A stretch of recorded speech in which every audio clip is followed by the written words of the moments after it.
Bien, pues ya estamos aquí grabando hoy, miércoles 11 de marzo, son las 11:14 y estamos comenzando con nuestra sesión.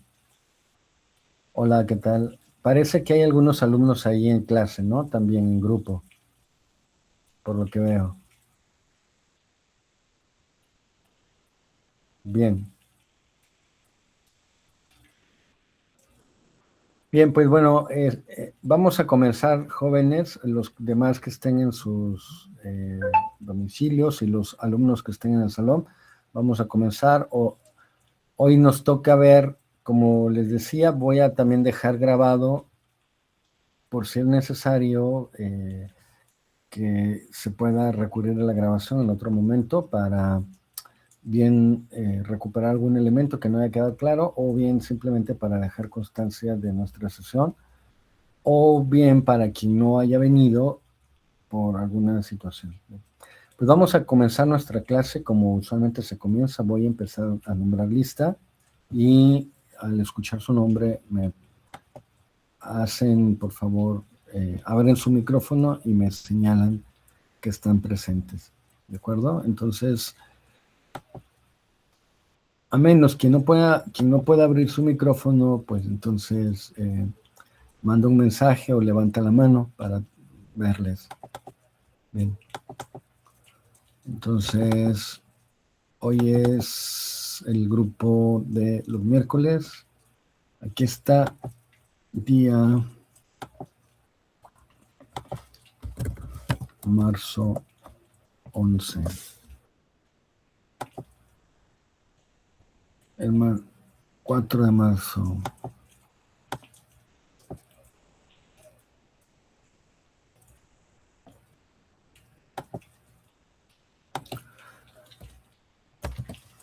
A ver, estoy buscando, creo que...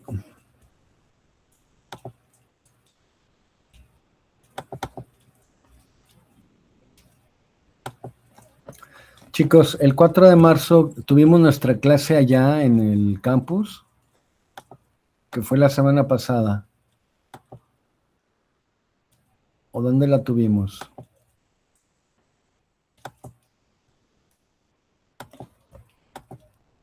Si alguien me hace el favor de recordármelo, se lo agradecería. La tuvimos virtual, profe.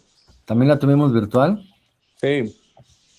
Ok, pero sí les nombré lista. No recuerdo. Creo que no. Ok, cierto. Es que les dije que que se quedaba en automático. Ya. Es que no le he vaciado entonces. Va. Sí, no, entonces no voy a nombrar lista porque se queda en automático, grabado. Ya recuerdo. Entonces, al quedar grabado, yo puedo tomar lista de ahí. Entonces, para no perder tiempo haciendo algo que ya el programa te lo da, entonces vamos a pasar directamente a la temática de la clase del día de hoy. Bien, déjenme compartirles pantalla.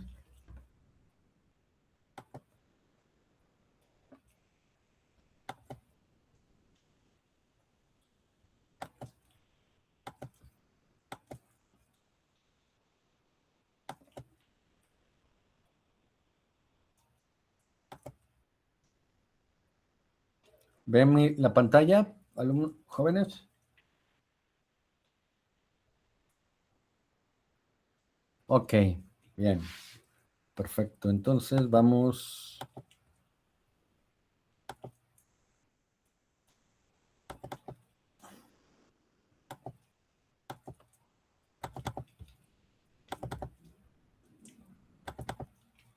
Me interesa bastante que nos profundicemos en el tema de la dramaturgia social.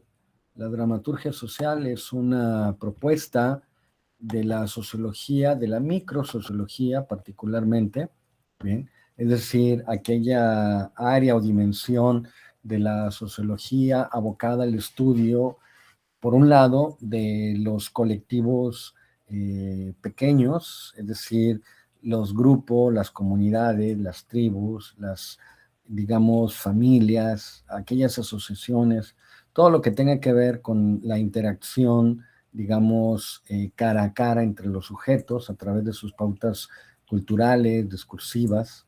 ¿Bien? Eso es, digamos, el área de lo microsocial, y ahí se enfoca la dramaturgia social como una derivación de la corriente de la fenomenología. También podemos decir que se considera la dimensión de la representación de lo subjetivo, es decir, la fenomenología como una propuesta teórico-metodológica apuesta por el mundo de la representación de los fenómenos, es decir, su mirada está puesta en cómo nosotros llevamos a cabo una representación de la realidad social. Incluso podremos decir en términos, pero muy especulativos a nivel teórico, algo que hace, por ejemplo, la física teórica con, por ejemplo, esto que se llama la teoría del principio de indeterminación. Es un modelaje no solamente teórico, sino basado en mediciones, en comprobaciones empíricas de laboratorio, con lo que se llama dentro de la mecánica cuántica. Uno de los fundadores y pilares teóricos de la mecánica cuántica es Heisenberg. Y Heisenberg, que es uno de los grandes teóricos físicos como Albert Einstein, de principios del siglo XX, postuló esta idea del principio de determinación para decir que a nivel básico hay una especie de modulación de la energía. ¿Bien? La energía se presenta de una manera ondulatoria, de tal manera que las partículas elementales reaccionan en onda, algo que se llama el choque de onda o el colapso de onda. Cada que se da un colapso de onda o una reacción a nivel de las partículas cuánticas, la realidad física y material que nosotros conocemos aparece determinada de una forma tal. Bien, y se llama principio de indeterminación porque en realidad no se puede saber cuál va a ser la forma de una realidad determinada.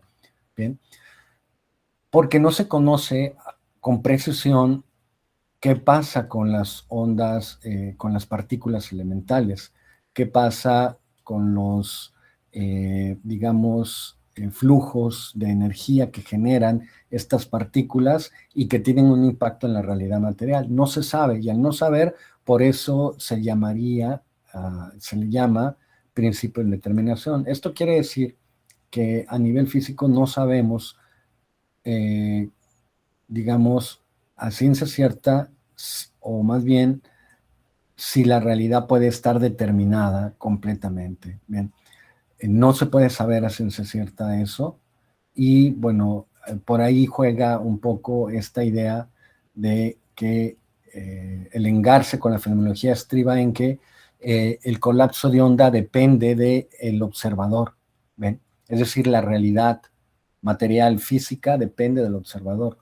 La propuesta de la fenomenología es esa, ¿no? Siempre que nosotros nos acercamos a un fenómeno social, a un hecho social, a una realidad, a una entidad física, material, podemos decir esa realidad material está siendo determinada por el observador, es decir, por nosotros. Entonces, eso hace la fenomenología. La fenomenología se aboca a estudiar el orden de la representación del observador, del sujeto. Por eso decíamos que la microsociología, al acercarse a la perspectiva fenomenológica, empataría a nivel teórico con esta propuesta de la mecánica cuántica y del principio de determinación de Heisenberg, en tanto que la fenomenología señala la relevancia del observador, del agente, del actor. ¿Bien? Aquí vamos a hablar del actor precisamente. ¿Quién es el sujeto? ¿Quién es el agente? El sujeto es la persona, ¿ven? Nosotros, cada cual, uno de nosotros. Entonces, cada uno de nosotros, desde la perspectiva fenomenológica, vamos a, por decirlo así, actuar en un drama. El drama social o la realidad social es una realidad completamente dramática. ¿Qué quiere decir? Que pertenece o está relacionada con una trama determinada, es decir, un conjunto de relaciones que se dan entre los actores, ¿bien? Cuando yo llevo a cabo una actuación o una representación social, me involucro con otros actores que a su vez responden a mis, se puede decir, a mis mensajes, responden tanto yo como ellos a mí, ¿bien?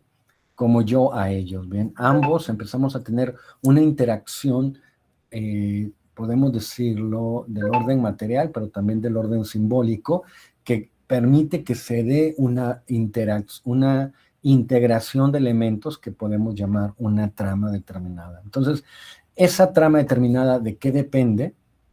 En términos de la física mecánica, podríamos decir, ¿de qué depende de la realidad? Pues depende del colapso de onda, de la magnitud o la cualificación de los colapsos de onda, pero los colapsos de onda están relacionados con el sujeto, con la persona que intelige, que tiene una representación, que observa el mundo. Bien. En la dramaturgia social se mantiene esa tesis de la relevancia de lo subjetivo, pero pasamos aquí al ámbito no solamente de la representación, sino también de la actuación. Bien, entonces, en su sentido más general y especulativo, podríamos decir que la realidad social es generada, es construida, bien, en tanto es un performance, es un acto performativo, bien, un acto performativo que llevamos a cabo los actores que estamos integrados ahí, en esas diferentes tramas, bien. Entonces, ese es el sentido fuerte de la dramaturgia social y por ahí quisiera que termináramos de ver los postulados de esta propuesta teórica. También hay una derivación de corte no solamente a nivel físico, ontológico, por parte de la fenomenología, para situar en su dimensión ontológica la realidad social. Es decir, ¿cuál es la consistencia de la realidad social? En su dimensión ontológica, podemos decir, pues está dada por el actor, ¿no? Pero también en una dimensión antropológica, es decir, que tiene que ver con el propio hombre, con su proceso de constitución, de formación, podemos decir que la persona tampoco no es una entidad determinada, fija. Aquí aplica también el principio de indeterminación de Heisenberg. El propio actor, el propio sujeto que mira la realidad, él mismo, bien, no está determinado. Bien. Él mismo es un sujeto, por decirlo, voy a utilizar un concepto de índole moral, es libre, ¿bien? Es libre en ese sentido. Y bueno, ahí hay una discusión interesante entre lo ontológico y lo ético, pero vale la pena entrar por ahí. Pero no hay que detenernos ahorita, solamente señalarlo. La cuestión en donde me quiero centrar es que la dramaturgia social, cuando nos define como actores, nos define como, digamos, agentes en tránsito, ¿bien? En formación, en proceso de constitución. Entonces, bajo una definición de hombre, de sujeto, de persona o de ser humano o incluso de humanidad, ¿bien? Más allá de los principios legales, jurídicos, que le dan un estatuto de valor y de dignificación, etcétera, etcétera, más allá de eso, jóvenes, la idea de que el actor no está constituido, no está determinado, no está terminado, sugiere la posibilidad de que este sujeto pueda también ser autoperformativo, ¿bien? Es decir, nosotros mismos tendremos la capacidad así de como representar un drama y actuar en ese drama, al mismo tiempo tendremos la capacidad de convertirnos en el sujeto actoral que nosotros presumiblemente no solo deseemos o queramos, porque sí hay ese elemento también del deseo en todo elemento de la actuación o de la acción social. ¿Ven? Hay muchos elementos, los más quizá elementales en los cuales ahorita nos estamos situando por la naturaleza de la propia fenomenología es el componente representacional, el representante cognitivo, ¿bien? Que tiene implicaciones también ético, morales y sociales, ¿no? Esa representación cognitiva que la puede estudiar la filosofía, la puede estudiar la psicología, bien, son elementos que la propia fenomenología ha ponderado, bien, y cuando digo ha ponderado o ha revisado, ha estado revisando a lo largo de los años y de su consolidación como disciplina científica, ¿no? Principalmente la psicología, que es mucho más nueva, porque la filosofía tiene bastante tiempo. Entonces, la filosofía sí se ha centrado en el problema de qué es el hombre, bien, qué es un sujeto, cuáles son los componentes del sujeto. La psicología moderna se ha centrado en esta parte cognitiva, pero hay otros elementos también de carácter antropológico que tomen en cuenta elementos fisiológicos, bien, no solamente psíquicos, sino materiales fisiológicos. Está el tema ahí de lo corporal, de lo físico, y además con ello estaría el tema de los instintos, de los deseos. El psicoanálisis también lo pondera, no quiere decir que sea mentalista completamente. El psicoanálisis también es fisicalista, es materialista, pero, perdón, la psicología, quiero decir, no el psicoanálisis, porque creo que si el psicoanálisis, la gran mayoría de los estudiosos del ámbito del psicoanálisis coinciden en señalar que se ha quedado en lo mentalista, en lo subjetivo, pero no así la psicología, sobre todo de tipo positivista, ¿no? Que es la dominante. Entonces, el punto es, entonces, para no darle más embrollo a esto, es el tema de la dramaturgia social nos centra en el actor. ¿Bien? Entonces, quiero que en esta sesión nos centremos en el escenario, en la realidad social que es construida y en el actor. ¿Ven? El sujeto con muchas, digamos, potencialidades, capacidades, en el ámbito más elemental, en su relación mente-cuerpo, ese sujeto que podemos llamar persona o hombre, ¿bien? Ese sujeto es un actor, ¿bien? Desde la dramaturgia social es un actor, ¿bien? No tiene densidad ontológica cualitativamente pura, sino que tiene una densidad, digamos, constituyente, performativa, una densidad que él mismo proyecta sobre sí o construye también sobre sí, ¿no? Bien, entonces sobre eso va a girar el tema de hoy, chicos. Vamos recordando algunos elementos que ya hemos visto en la clase pasada. No sé si hasta ahorita alguien tenga alguna duda, algún comentario sobre lo que planteé como contexto introductorio. Si no lo hay, podemos pasar de inmediato. Y si lo hay, nos detenemos con gusto a revisar sus posibles dudas o comentarios.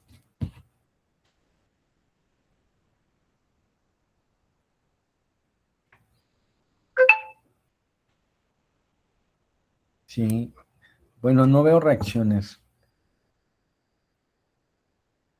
¿Hay alguna?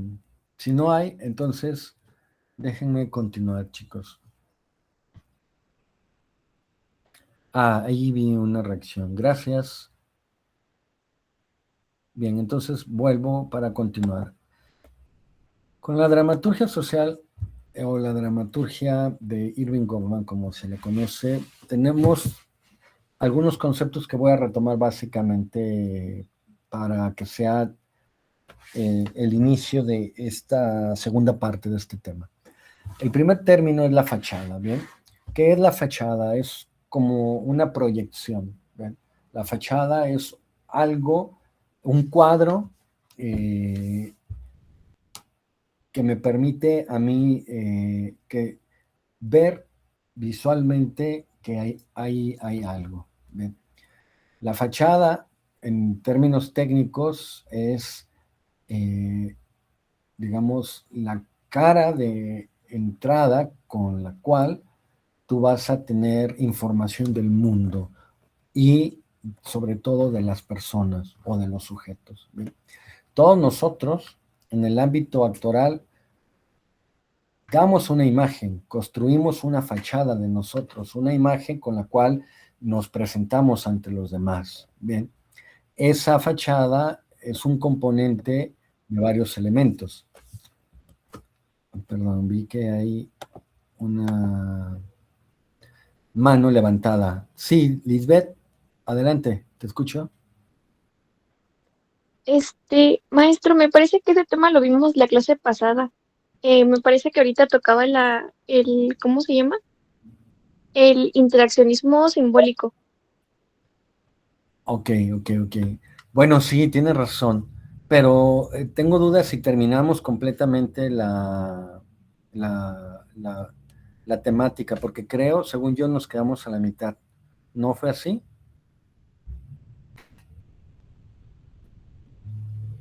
¿No recuerdan? No, sí lo terminamos. Sí lo terminamos. Ok, bueno, es que, perdón, me confundí con el otro grupo. Bueno, entonces, ¿saben qué? Vamos a avanzar inmediatamente con el interaccionismo simbólico. Vamos a dejarlo como dicen y si hay dudas sobre este tema, pues obviamente se pueden realizar personalmente. ¿Ven? Pero entonces sí, vamos viendo entonces el tema de que sigue. Bien. Déjenme plantear entonces.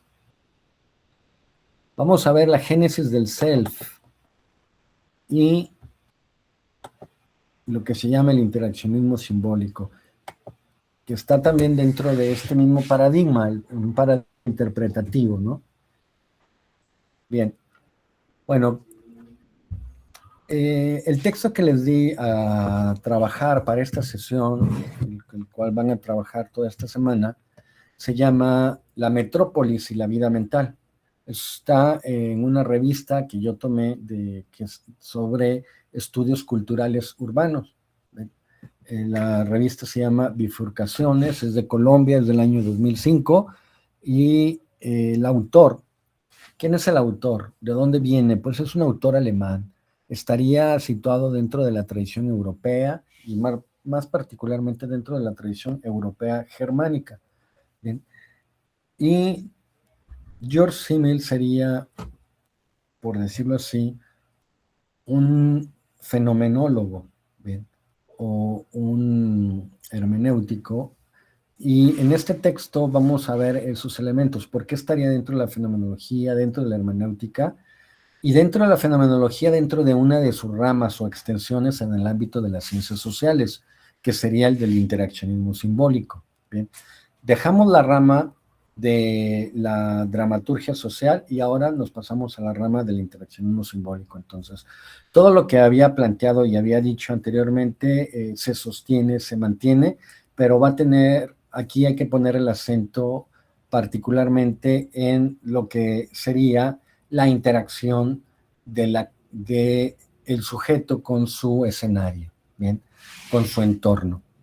Eso es algo que dentro de las ciencias sociales lo ha estudiado lo que se llama la ecología urbana, ¿bien? O los estudios culturales, como aquí lo estamos revisando, en estudios culturales urbanos, se sitúan en esa perspectiva de cómo el sujeto, cómo las personas son modificadas por su escenario, por su entorno y al mismo tiempo cómo el sujeto proyecta sobre su entorno, sobre su medio, sus propias representaciones mentales. Hay un comercio, por decirlo así. Hay un comercio simbólico de elementos de sentido, de significantes de sentido, para ser más específicos. Bien. Bien, entrando en materia, el autor George Simmel es un autor germano, bien, nace en Berlín en 1858, es decir, en la segunda mitad del siglo XIX, cuando está en auge este proceso que hemos llamado la modernidad, bien, la modernidad técnico-industrial, asociada a el florecimiento del desarrollo capitalista como sistema económico hegemónico global, ¿no? y muere en 1918 en Estrasburgo, es decir, se mantiene en Europa y se puede decir que muere durante el periodo de guerra de la Primera Guerra Mundial. Bien, se puede decir que la guerra termina en el 2019, se puede decir que él termina en el último trecho de su vida, coincide con el trecho del fin de la guerra, de la primera gran guerra llamada así por los historiadores de Europa. Bien, en este texto Simmel comienza diciendo lo siguiente, dice: cualquier investigación acerca del significado interno de la vida moderna y sus productos, o dicho sea en otras palabras, acerca del alma de la cultura, debe buscar resolver la ecuación que las estructuras como las metrópolis proponen entre los contenidos individuales y supraindividuales de la vida. Tal investigación debe responder a la pregunta de cómo la personalidad se acomoda y se ajusta a las exigencias de la vida social. Es precisamente a esta pregunta a la que me abocaré en este trabajo. Bien, podemos ver que lo que está haciendo George Simmel es revisando cómo la vida del individuo se despliega en la ciudad. Cuando él dice cómo la personalidad se acomoda y se ajusta a las exigencias de la vida social, tenemos que decir, en un contexto de una vida urbana metropolizada, pues obviamente que la vida social se da en las grandes urbes, ¿no? Actualmente el 80% de la población, en época de Simmel, apenas con el nacimiento, el boom de la primera modernidad, las ciudades estaban jalando a los grandes colectivos de trabajadores para que se sumaran a las olas y olas de trabajo manual o trabajo técnico para llevar a cabo, echar a andar el proceso de industrialización. Bien, las ciudades estaban en pleno crecimiento. Hoy, después de 100 años, el texto es de 1898, ¿ven? En 1998 cumpliría 100 años este texto. Bien, este texto, podríamos decirlo, es como un texto predictivo de en quienes nos íbamos a convertir, todos los homo urbanitas, llamados así, ¿no? Los hombres que han florecido en una urbe. ¿Bien? Entonces, ese es su punto de enfoque, ahí va, ¿bien? ¿Quién es ese sujeto? ¿Quién es ese individuo? Podríamos decir, retomando los conceptos de la dramaturgia de Goffman, ¿quién es ese actor? ¿Bien? Y cómo va a, digamos, en qué se va a convertir ese actor, quién es ese actor y en qué se va a convertir ese actor, o qué tipo de tramas va a llevar a cabo. Bien, el primer punto, entonces, una vez ya establecido cuáles los objetivos y la pregunta que quiere responder, va a partir de la siguiente afirmación. Dice, el individuo que vive en una metrópoli es un individuo cuya individualidad estará completamente estimulada o intensificada, bien, a nivel nervioso. De tal manera que este individuo o este sujeto se conformará o se configurará gracias a este intercambio continuo de impresiones externas e internas. ¿Bien? Es decir, hay una sobreestimulación o una estimulación constante del aparato nervioso, ¿bien? Del aparato psíquico nervioso. No por algo, esta tesis es bien interesante, no por algo el psicoanálisis a finales del siglo XIX se va a convertir en una disciplina necesaria, porque la psiquiatría, que entonces en el ámbito científico operaba, se había olvidado de esta noción de lo que es el aparato psíquico. Quien inventa la noción de aparato psíquico, de vida mental, va a ser en su sentido moderno, va a ser el psicoanálisis. Bien, bien, entonces, ese es el primer axioma sobre el que nos debemos de mover. Bien, todo aquel que vive en una ciudad va a estar completamente sobreestimulado, ¿bien? Bombardeado, ¿bien? lo van a arrastrar una serie de impresiones nerviosas constantes. ¿Qué significa eso? Eso significa, lo dice así, ¿ven? Con el cruce de cada calle, con el ritmo y diversidad de las esferas económica, ocupacional y social, la ciudad logra un profundo contraste con la vida aldeana y rural, por lo que se refiere a los estímulos sensoriales de la vida psíquica. Entonces, hay que ver aquí que probablemente Simmel todavía en Alemania del siglo XIX tiene el referente del ámbito urbano con lo rural. Nosotros también lo conocemos aquí, pero insisto, cada vez menos, porque también hay un fenómeno en el propio campo en donde han surgido pequeñas ciudades, ¿no?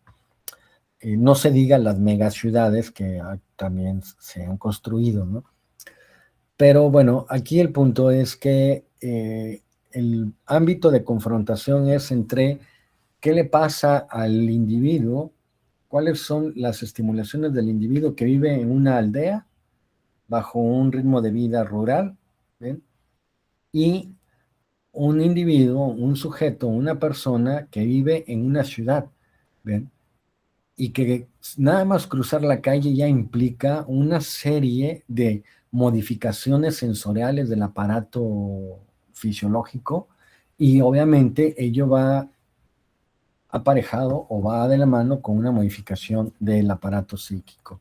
Bien.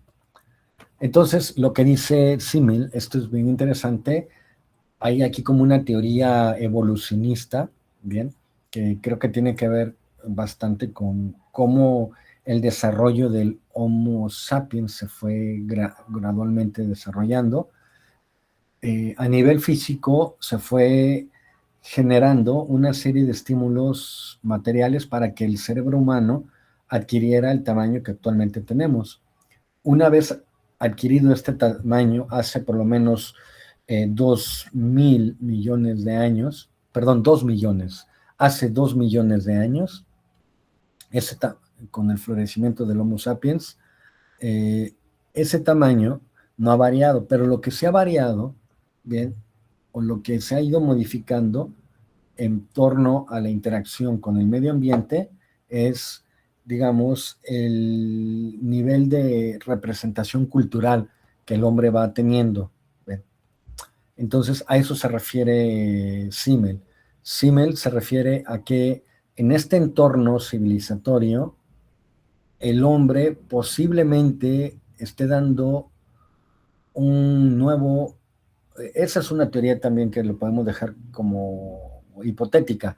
¿Está surgiendo un nuevo salto cognitivo? ¿Se está dando un nuevo salto cognitivo actualmente? Esa es una pregunta que había que dejar, ¿no?, en el tintero. O realmente la proyección que se está haciendo del mundo mental en el ámbito urbano está sobreestimulada a diferencia de otros contextos históricos. ¿Bien? Por lo menos podemos aceptar eso y conceder eso, ¿no? Que la estimulación es por mucho como nunca antes la ha habido, ¿no?, en la historia de la humanidad. Desde que el hombre dio ese salto cognitivo hace 2 millones de años. Ahorita se podría pensar que se está por dar otro nuevo salto cognitivo, por ejemplo, con el desarrollo de la conciencia, de la inteligencia artificial, se puede pensar en ello, ¿bien? Pero bueno, eso ya es materia de especulación. Lo que dice Simmel en 1898 es que todos los hombres, cuando estamos en la metrópoli, bien, ajustamos nuestro grado de conciencia. Si nuestra conciencia fuera como una lente de una cámara de precisión fotográfica, la metrópoli nos hace que esa conciencia sea de una manera diferente, ¿ven? Algo que no pasa en la vida rural, ¿ven?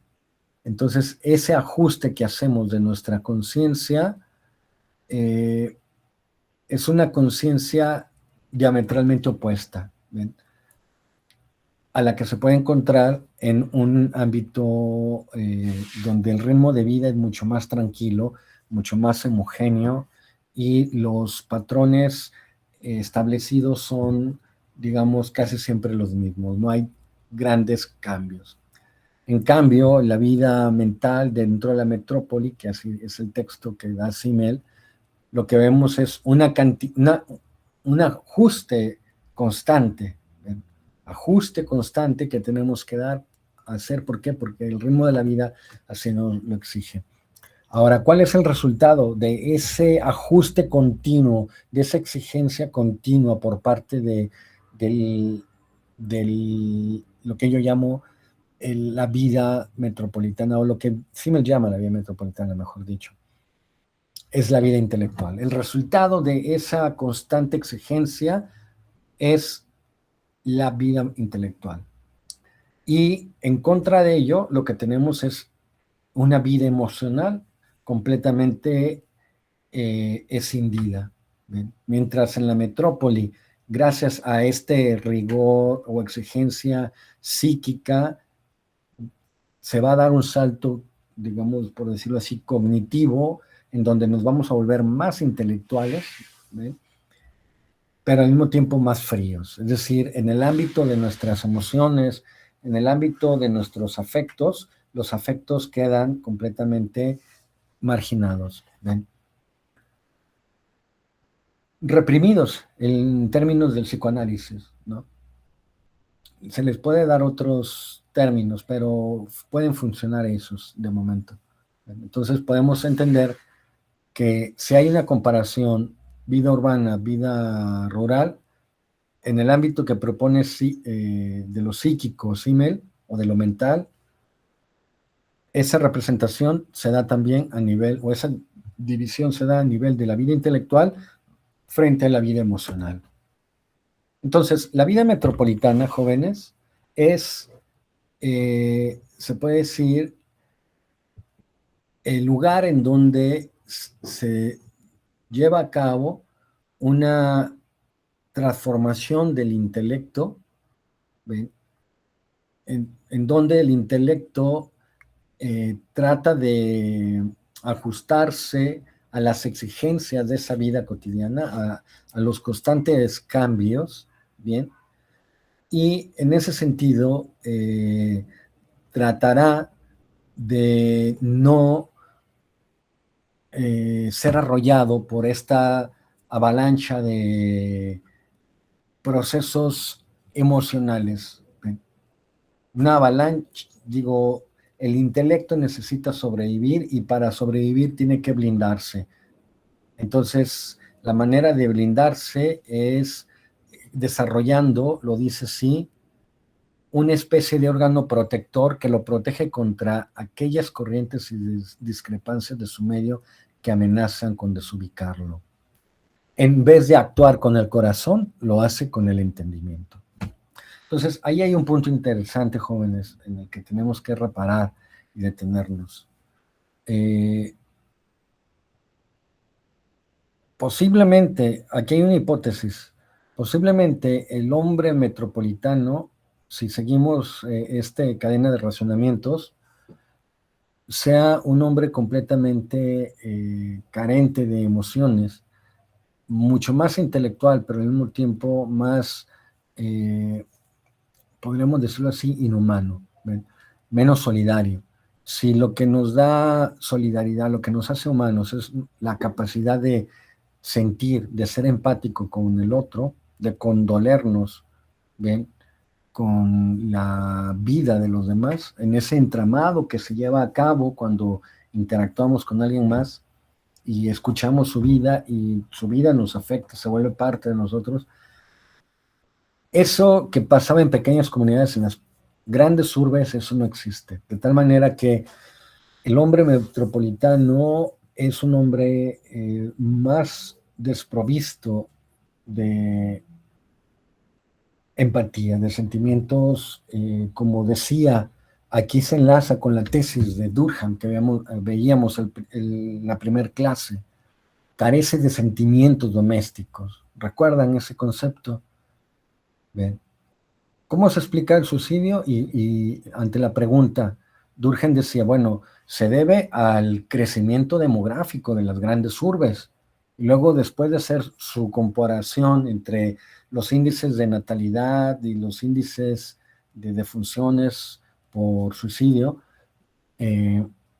dice, no hay una relación determinante, no hay una correlación. Entonces, busca otra posible explicación y dice, son los sentimientos morales, los sentimientos humanos, los sentimientos de empatía, de conmiseración, de solidaridad. Todo ello le llama sentimientos domésticos. Esos sentimientos domésticos, la ausencia de esos sentimientos domésticos es lo que hace que surja el sujeto anómico.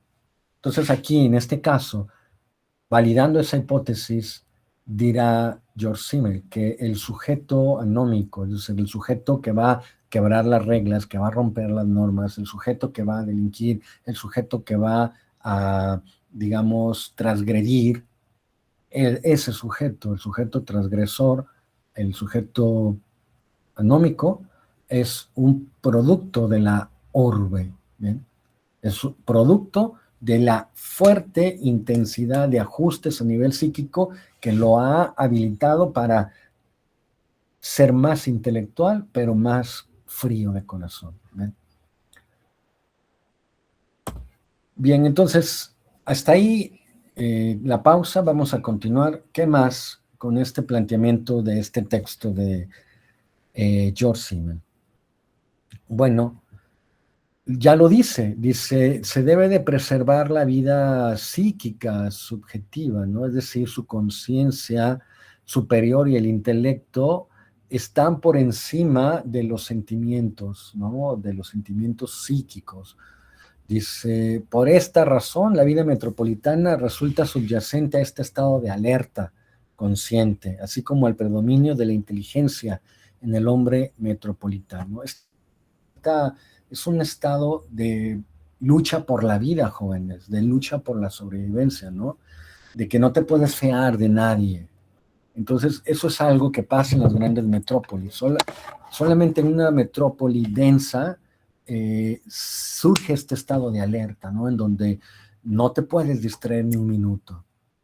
¿Por qué? Porque te distraes y ya te robaron los zapatos, bueno, algo pasó, te robaron el celular. Bien. ¿Qué más? Dice, estas capacidades se ramifican, dice, en vida en direcciones diferentes. Una de ellas es esta, la capacidad de la economía monetaria. ¿Bien? Y lo dice así con esa tesis fuerte. La metrópoli es el lugar o la sede en donde surge la economía metropolitana, la economía monetaria. ¿Bien?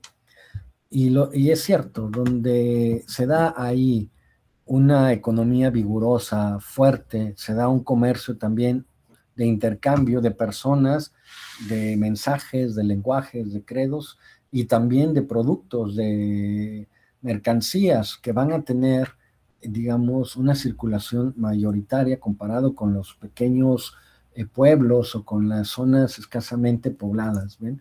Solamente en las grandes urbes va a surgir una floreciente mercantilización y comercialización de productos que va a derivar en el nacimiento de la economía monetaria. Y en ese sentido, dice Simmel, la economía monetaria es el reflejo de una modificación intelectual. ¿Ven? Entonces, lo dice así, la economía monetaria y el predominio del intelecto están intrínsecamente conectados. ¿Ven? Esta tesis es bastante interesante porque sería el soporte a nivel fenomenológico de cuál es el impacto que ha tenido el desarrollo del sistema económico mundial, ¿no? El sistema mundo que actualmente conocemos, de cierta manera, nos ha homogenizado.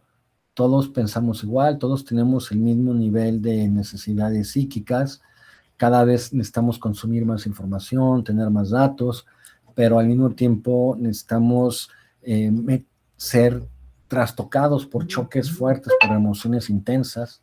¿Ven? Por ejemplo, para mí, el hecho de que surjan, por ejemplo, los deportes extremos, como aventarse de un paracaídas en una avioneta, tiene que ver con esto, ¿no? Eso es algo que solamente hace el hombre metropolitano, un hombre que está sometido a este influjo. Desde que nació ha estado sometido a este influjo, y no solamente él, sino sus predecesores, ¿no? O los que lo precedieron, ¿sí? Entonces, el fruto de esto, de, este, de esta modificación nerviosa, va a ser evidentemente el incremento de la riqueza, ¿no?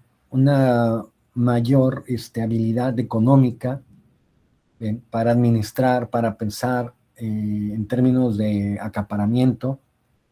Sí, es otro nivel cognitivo, ¿bien? Hay que dar un salto cognitivo que vaya más allá, ¿no? Pensamos en la Edad Media, en la división social del trabajo de la Edad Media, en donde era sumamente importante la labor del artesano.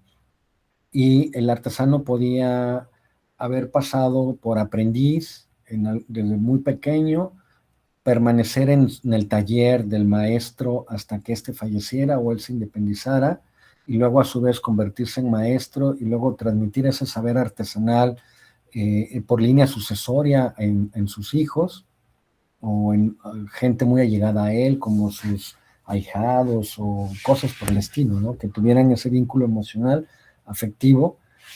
Hay que pensar que en el salto a la producción en serie, a la producción industrial, esto ya no aplica, ¿no? Esto se rompe completamente. Entonces, pensar en términos de maquinaria, de riqueza, es completamente otro nivel, jóvenes. Ese es otro nivel, y pensarlo así es, digamos, lo que va a generar el desarrollo de las grandes urbes. ¿Ven? Entonces, aquí se da como un bucle, una interacción, ¿ven?, algo que Marx llamaba la lógica, retomando lo de Hegel, el influjo de la lógica, ¿no?, dialéctica. Quiere decir que así como en términos materiales, así como yo soy influenciado por el medio y el medio me determina, así yo determino al medio, ¿bien? Entonces, así como el medio me ha bombardeado, me ha sobreestimulado con estímulos que me han transformado psíquicamente, al mismo tiempo yo tengo la capacidad de modificar el medio, de proyectar sobre el medio, bien, como sujeto, como actor, tengo la capacidad de representar una trama diferente o crear una trama diferente. Y esa trama se llama economía monetaria, jóvenes, que surge en las grandes urbes. Entonces, lo dice así o lo justifica así. La mentalidad del hombre urbano, del hombre moderno, se ha vuelto cada vez más calculadora, ¿eh? La exactitud del cálculo, lo dice así, que se da en la vida práctica de la economía monetaria, corresponde al ideal de la ciencia natural. Entonces aquí hay una correlación entre el despegue de la ciencia natural que se da también en las grandes urbes, que al mismo tiempo son económicamente más robustas, más fuertes, y al mismo tiempo más exigentes sobre el intelecto de las personas, ¿ve? Entonces tenemos ahí un doble bucle, el bucle no solamente de la economía monetaria, ¿bien?, sino también el bucle de la propia vida metropolitana en su expansión del conocimiento, del desarrollo científico, ¿ven? Conducido por la ciencia física, por la ciencia natural, ¿ven? Entonces, en donde vamos a ser auténticamente más sabios, más eruditos, ¿dónde van a estar los premios Nobel de ciencias? Pues en las grandes urbes, ¿no? Y al mismo tiempo, podremos decir, las grandes urbes se sostienen bajo esos conocimientos que permiten que se eleven los niveles de producción, los niveles de sofisticación de la vida tecnológica y moderna, ¿no? Entonces, esos niveles solamente los podemos ver en las grandes metrópolis, ¿no? No ocurren en todos lados. Esto que estamos viendo no ocurren en otros periodos de la historia, no pudo haber ocurrido en la Edad Media o en la Antigüedad, está ocurriendo en las sociedades industriales modernizadas, bien, en donde se ha dado este salto cognitivo y al mismo tiempo se ha generado más riqueza como nunca antes se había generado, y al mismo tiempo la diversificación de saberes científicos es también una explosión, ¿no?, de saberes que están al mismo tiempo posicionándose en el ámbito científico para, digamos, asumir como su jerarquía, su mando en torno a qué temas analizar, qué temas ponderar o qué objetos tratar de descubrir o de estudiar, ¿no? Bien, entonces, lo dice así, lo que estamos viendo es cómo esta mente moderna se ha vuelto más matemática, se ha matematizado, ¿ven? La economía monetaria responde a la exigencia de operaciones de cálculo, de peso y determinaciones numéricas, al igual que la ciencia natural, van de la mano, ¿ven? Economía y ciencia y tecnología van de la mano. ¿Por qué? Porque estamos reduciendo lo cualitativo, que era lo emotivo, lo afectivo, los sentimientos domésticos, lo estamos reduciendo porque no importan tanto, porque lo que más importa en un entorno de alta exigencia y de exactitud es los valores cuantitativos, ¿ven? Determinaciones numéricas, ¿ven? Entonces, las determinaciones numéricas son precisamente el campo que sostiene a la ciencia moderna, y eso solamente es una condición del hombre metropolitano, ¿ven? Lo dice así, lo puse al final en el párrafo con un subrayado. Dice, la naturaleza calculadora del dinero ha logrado que las relaciones entre todos los elementos componentes de la vida del hombre adquieran una nueva precisión, una certeza en la definición de las identidades y las diferencias, y una falta de ambigüedad en los pactos, tratos, compromisos y contratos.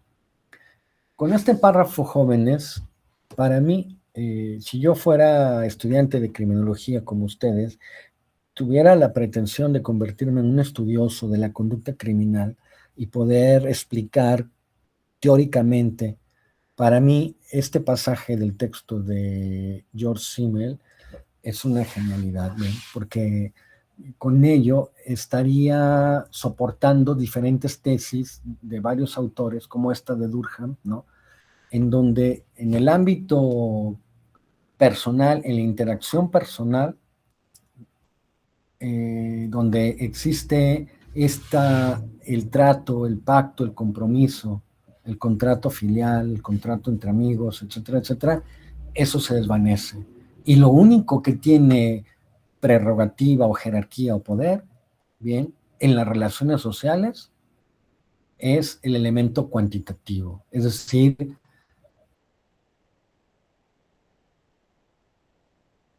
términos económicos, ¿no?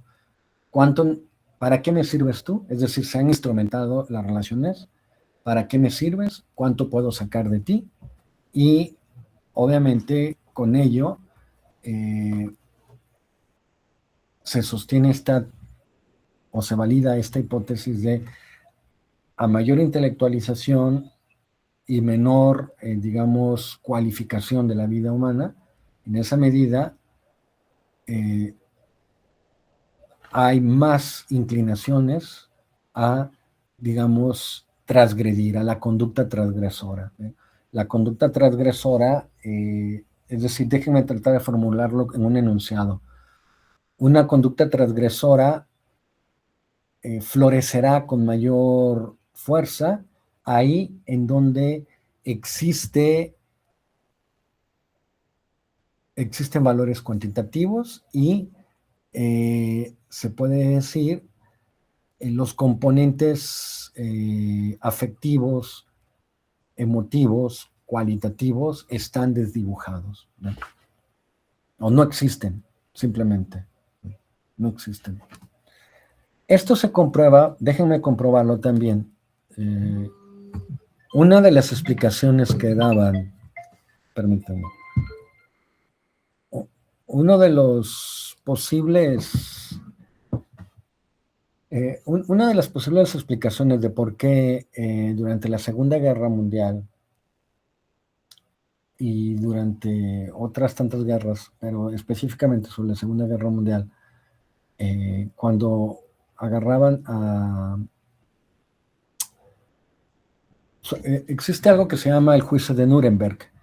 Varios oficiales de alto rango eran los encargados de llevar a cabo las grandes matanzas en los llamados campos de concentración, con hornos crematorios en donde podían meter a 300 mujeres, 300 niños, 300 hombres e incinerarlos, ¿no? Entonces, cuando les preguntaban en ese juicio de Nuremberg a estos oficiales qué estaban haciendo, por qué llevaban a cabo eso, que si no les resultaba patético, inhumano, ellos decían que no, que simplemente estaban siguiendo órdenes. Dice, a ver, es que, decían, el Estado totalitario nazista era un Estado sumamente preciso, ¿ven? Germánico, ¿ven? El Estado germánico totalitario era un Estado basado en la precisión, en el cálculo preciso y exacto, ¿bien?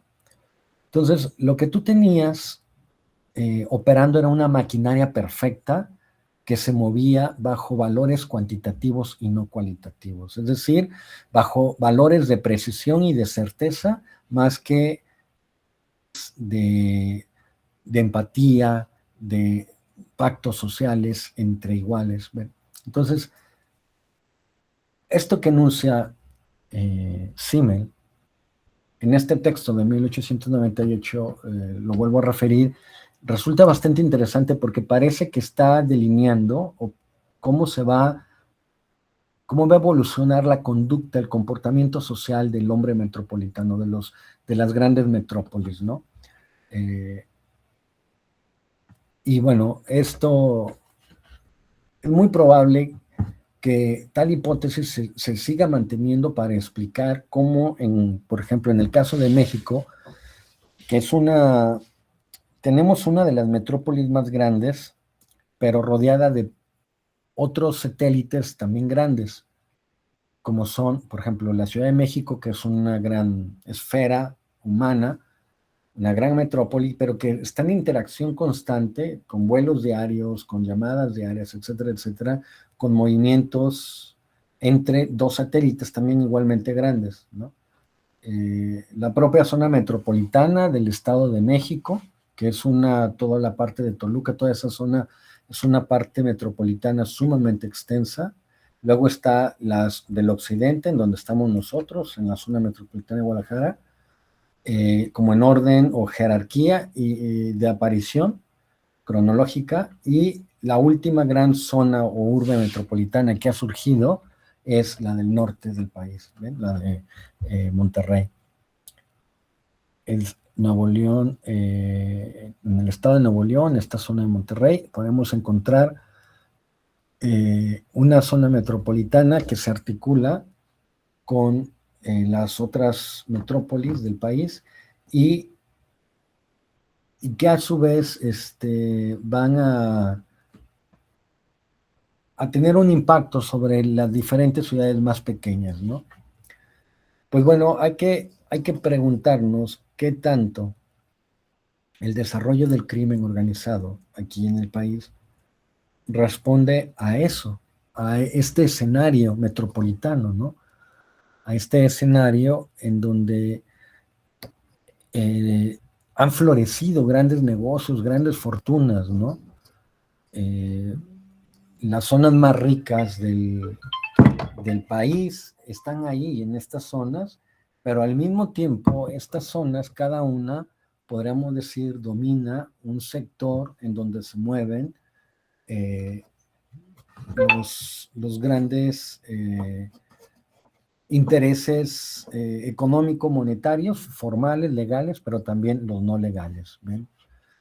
La economía informal, también no reconocida, pero también una economía criminal, ¿no? Una economía que es igual de fuerte o incluso más poderosa que la legal y la informal, ¿no? La economía, por decirlo así, sustentada en el intercambio de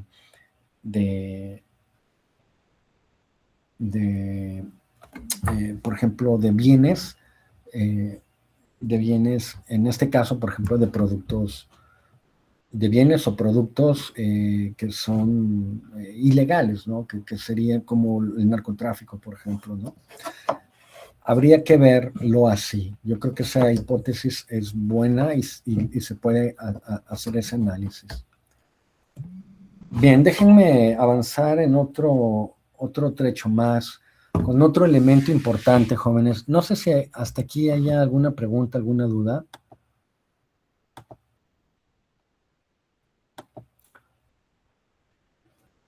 ¿Cómo vamos?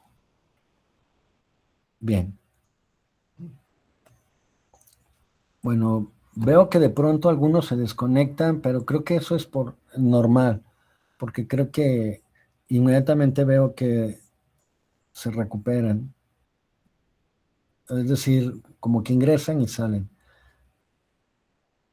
Creo que eso es normal dentro de la conexión. Bueno, jóvenes, no hay ninguna duda con lo que hemos visto hasta ahorita, con la vida de la metrópoli, la vida mental, la vida de metrópoli de George Simmel. No, profe, todo está bien. Eso, bien, qué bueno, vamos a continuar. Entonces, déjenme decirles que el video, a mí me gusta mucho el video, que hay una película que se llama Tiempos Modernos, en otras ocasiones se lo he puesto. No sé si en esta ocasión valdría la pena ponérselas. A lo mejor sí. Déjenme ver si termino, y si termino rápido, veo si les dejo. Si no, creo que se las puedo dejar como tarea, aunque también hay otro video. Y ese video es el de Welcome to the Jungle de Guns N' Roses. Es una banda de rock norteamericano, muy famosa de los años 80 y los años 90, de Los Ángeles, Estados Unidos, una de las grandes metrópolis, ¿no? Y el video narra, es bastante interesante porque narra cómo un chico de la vida rural llega a la ciudad y se transforma, ¿no? Se convierte, se vuelve un chico que desea éxito, prosperidad económica, sobresalir, un chico que se convierte en una estrella de rock, un chico que termina teniendo mujeres, dinero, fama. Vean ese video y hay que analizarlo a la luz de este texto, lo que nos dice Simmel sobre cómo nos transforma la vida metropolitana y cómo esa vida metropolitana de sí ya de suyo es puro caos, puro conflicto, ¿no? Es violencia, es sangre. Se puede ver en el video bastante bien. Bueno, déjenme regresar después de esta pequeña pausa para ver cómo andábamos. Déjenme regresar y bueno, de este comercial también para que vean esta película que se llama Tiempos Modernos de Charles Chaplin. Que, repito, se las puedo poner más tarde o si no dejárselas como una actividad práctica. Aunque como ya tienen ese video, igual pueden optar por ver el video o el análisis de ese pasaje en la película que se llama Tiempos Modernos. Continuemos, jóvenes. Bien, entonces, el otro elemento, por eso me acordé de la película Tiempos Modernos, es la temporalidad. La temporalidad del sistema social que actualmente nos domina no es una temporalidad natural, es una temporalidad artificiosa. El elemento más evidente de ver esto era cuando aquí en México se implementó lo del horario de verano y el horario de invierno. ¿Ven? Es decir, la temporalidad era artificiosa, respondía a los intereses del mercado financiero internacional, a la bolsa de valores de los grandes metrópolis financieras. ¿Ven? Entonces, El argumento que dieron los gobiernos de entonces era que se quería mantener la productividad, reducir costos, incrementar las ganancias, etc. Eran puros criterios de cálculo, de precisión, ¿bien? No eran criterios anclados a la preservación del bienestar emocional, pues no, ¿bien? Lo que se quería era generar más dinero, pese a lo que pesara, ¿bien? Le pese a quien le pese. Si generaba eso cualquier tipo de malestar psíquico o social, no importaba, ¿bien? Entonces, el elemento de la temporalidad también es un elemento muy importante, jóvenes. Yo he estado utilizando este tópico, este tema, como un tema de gran relieve para comprender nuestro sistema, lo que llama uno de los teóricos actuales más importantes del ámbito de la sociología alemana, se llama Armut Rosas. Armut Rosas tiene un texto que se llama precisamente así, ¿no? Se llama Aceleración y Crisis, ¿no?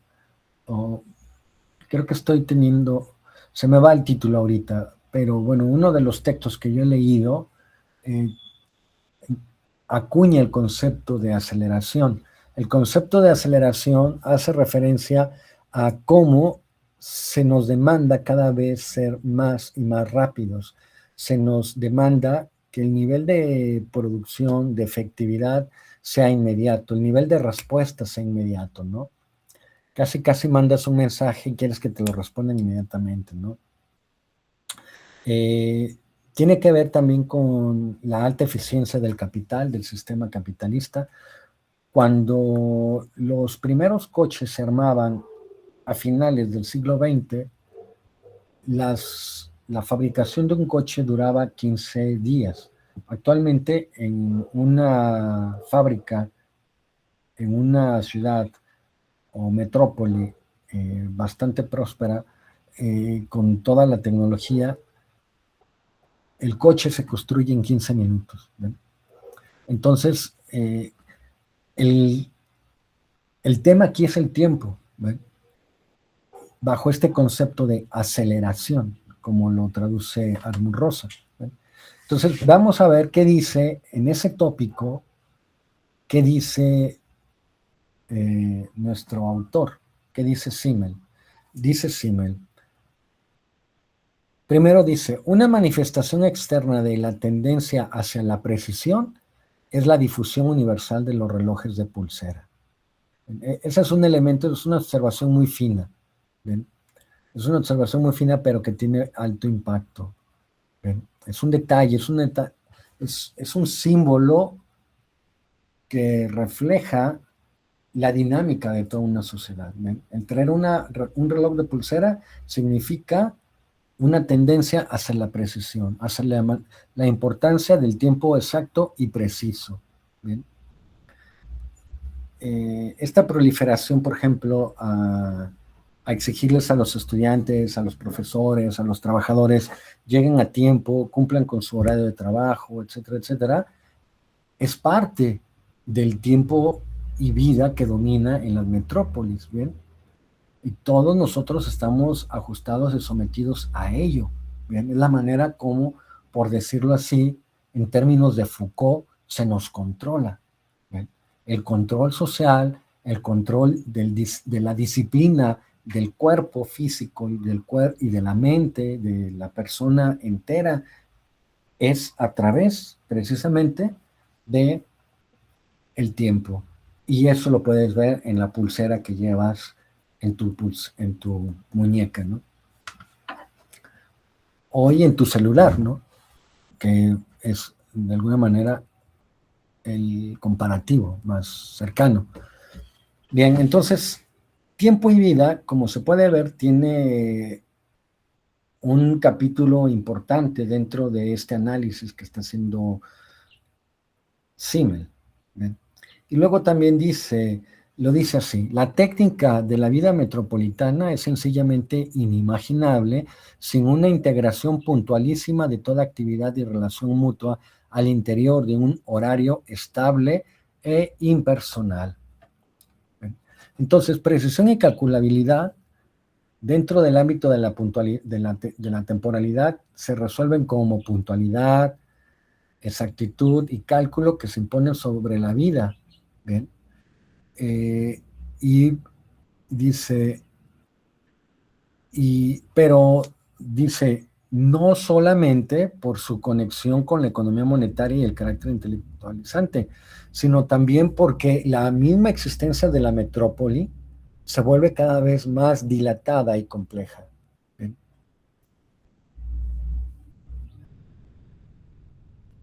Y dice, ¿cuál es el resultado de esto? Y vean qué maravilloso. A mí me encanta esta parte. Dice, dentro de la óptica anterior, estos rasgos matizarían los contenidos de la vida y favorecerían la exclusión de aquellos detalles e impulsos irracionales, instintivos y voluntariosos, ¿bien? Que pretenden el modo de vida desde adentro, en lugar de recibir desde afuera una forma de vida general y esquematizada con precisión. Ese es otro párrafo que para mí es sumamente sustancioso, ¿ven?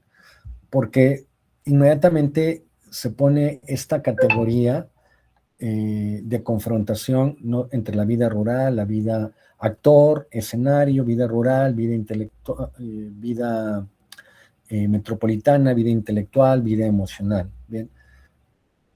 Sino que también es digamos, los contenidos de la propia vida.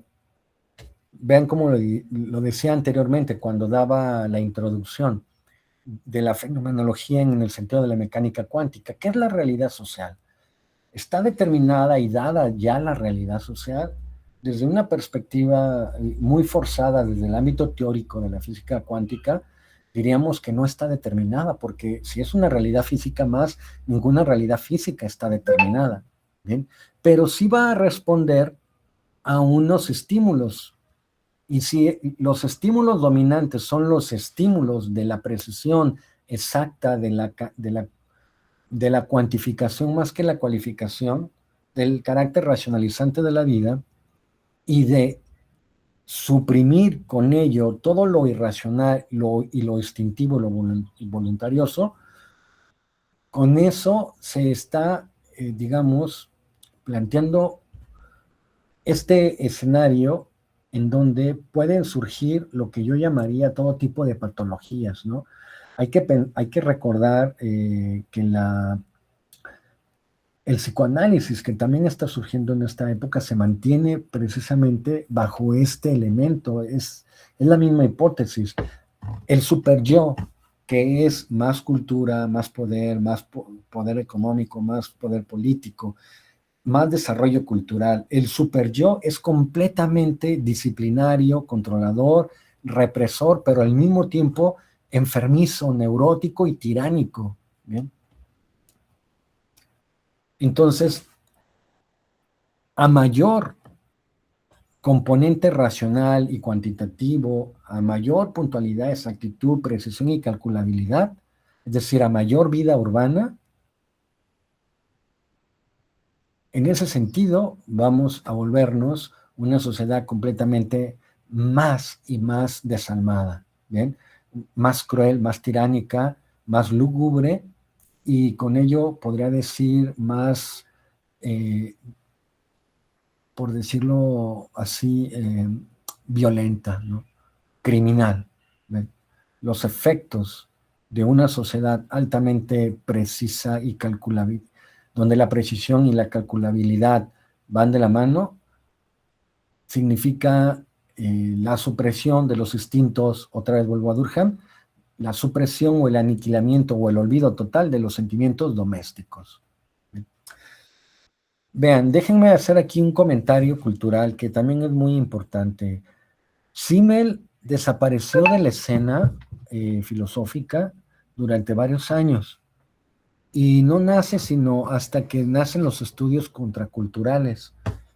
Ahí, con los movimientos que estaban en contra de la guerra de Vietnam, sobre todo en California, ¿no? Este estado muy politizado, ¿ven?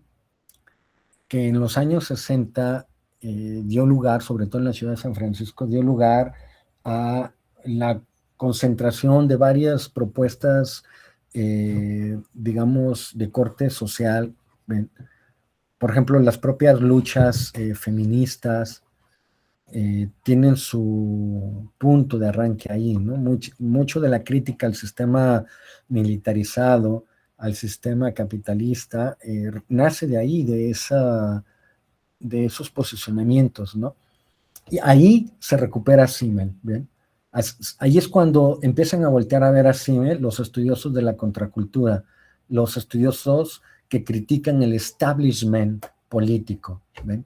Porque van a señalar, a ver, el establishment político nos lleva a la barbarie completamente, ¿ven?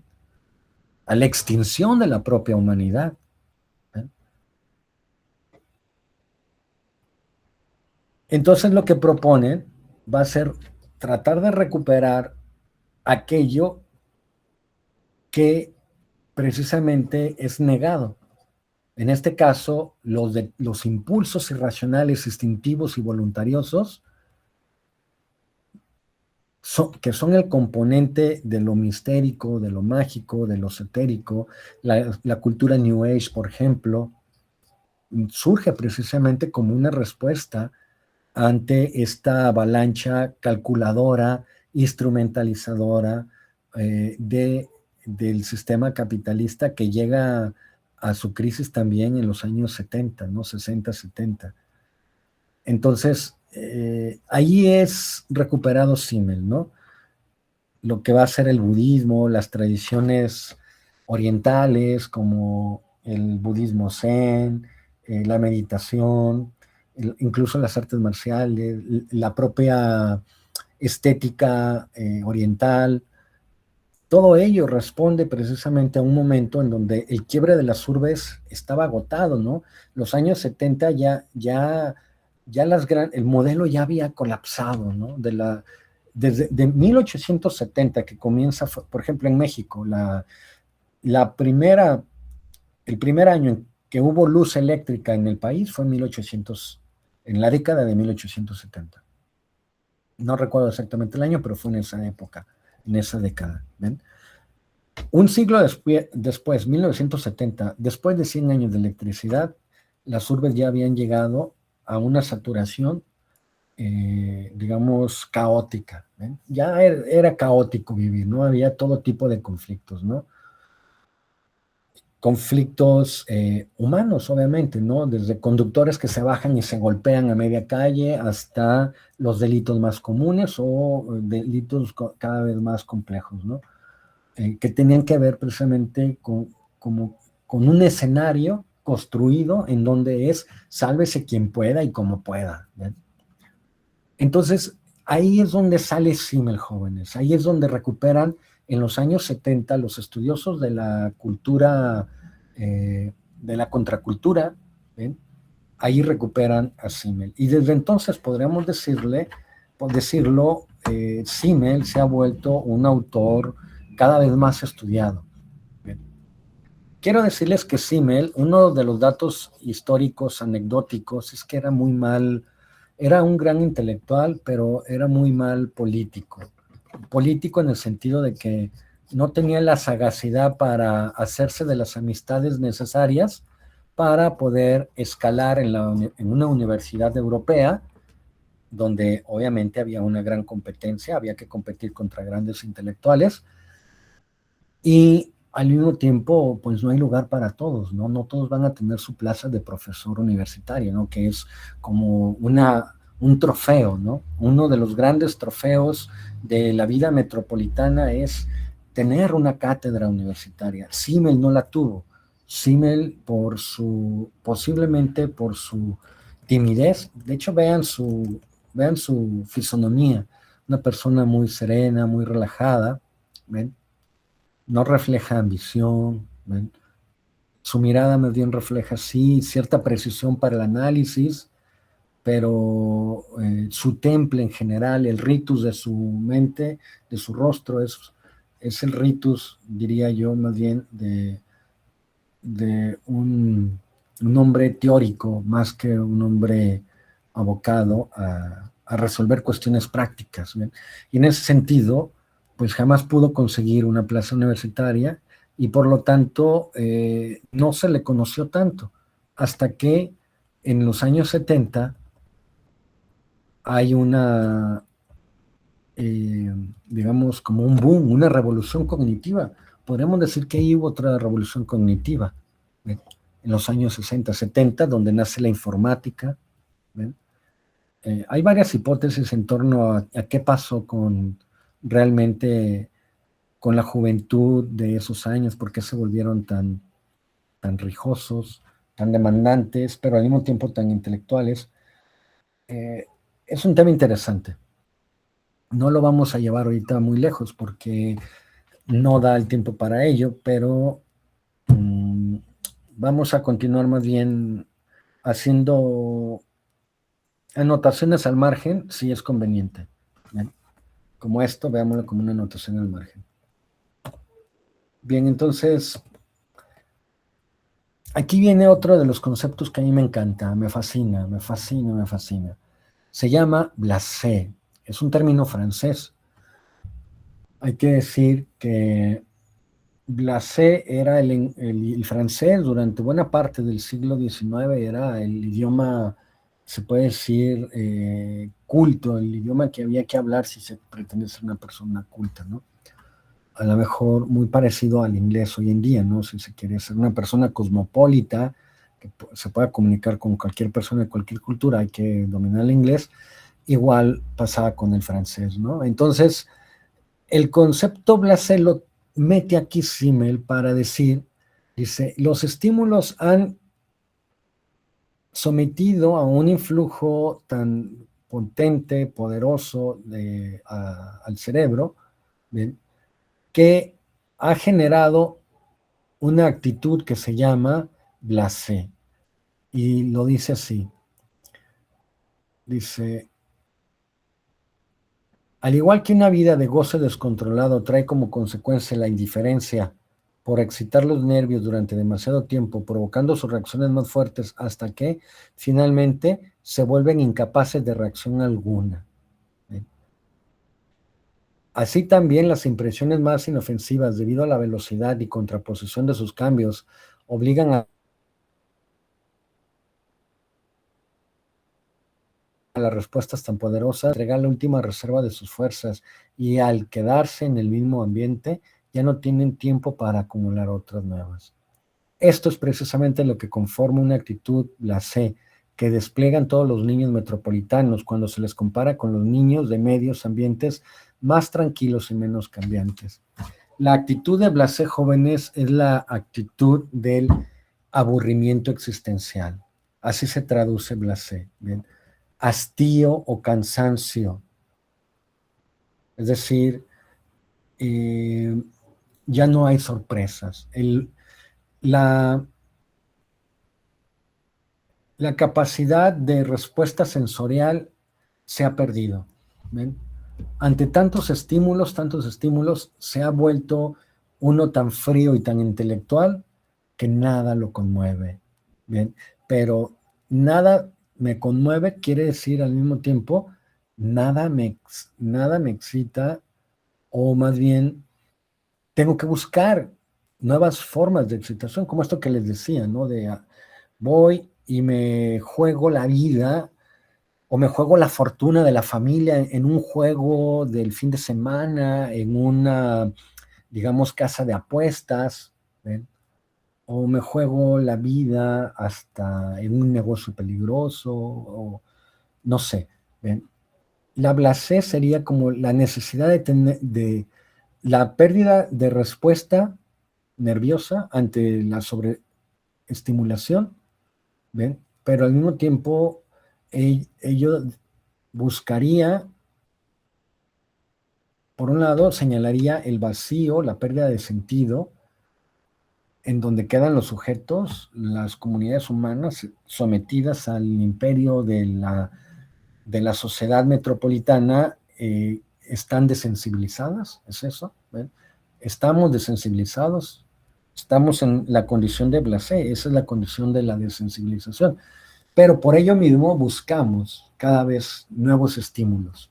Por ejemplo, el fenómeno del scroll, del zapping, del estar moviendo el celular todo el tiempo para ver si hay algo que me atrapa, a ver si algo de pronto me atrapa con su colorido. Todo eso, jóvenes, es blasé, ¿ven? Es aburrimiento, falta de sensibilidad, aburrimiento existencial, falta de sensibilidad, pero al mismo tiempo su contraparte, ¿no? La necesidad de ser sobreexcitado constantemente, bien, de puesto en situaciones de peligro, donde incluso va la propia vida, ¿no? Entonces, como pueden ver, el rendimiento explicativo y teórico que tiene el concepto de blasé es bellísimo, ¿bien? Es bellísimo porque si lo enlazamos con todo lo que ha ido planteando Simmel en este texto, podemos estar completamente comprendiendo lo que algunos filósofos han llamado la etapa nihilista de la sociedad posmoderna. ¿Ven? Si algo caracteriza a las sociedades llamadas posmodernas, que son las sociedades también postindustriales, es precisamente la blasé, esta capacidad de ser sensible. ¿Ven? Bien, entonces, aquí hay que pasar a otro concepto que también es importante, que tiene que ver con si las personas en este ámbito de la urbe urbana estamos deviniendo personas más libres o más, digamos, o menos libres o más constreñidas. ¿Ven? Y bueno, veamos qué dice Simmel. Dice, de la misma manera que en los tiempos feudales el hombre libre era el que se encontraba bajo la jurisdicción legal general de un país, esto es bajo la ley de una órbita social más amplia, mientras que el siervo era aquel cuyos derechos se derivaban del estrecho círculo de la asociación feudal y era excluido de la órbita más amplia. Así también el hombre metropolitano es libre en un sentido espiritualizado y refinado, en contraste con la mezquindad y los prejuicios que atan al hombre al pueblo chico. Entonces, aquí hay un elemento que podremos decir es positivo. ¿Ven? ¿Por qué? Porque dice,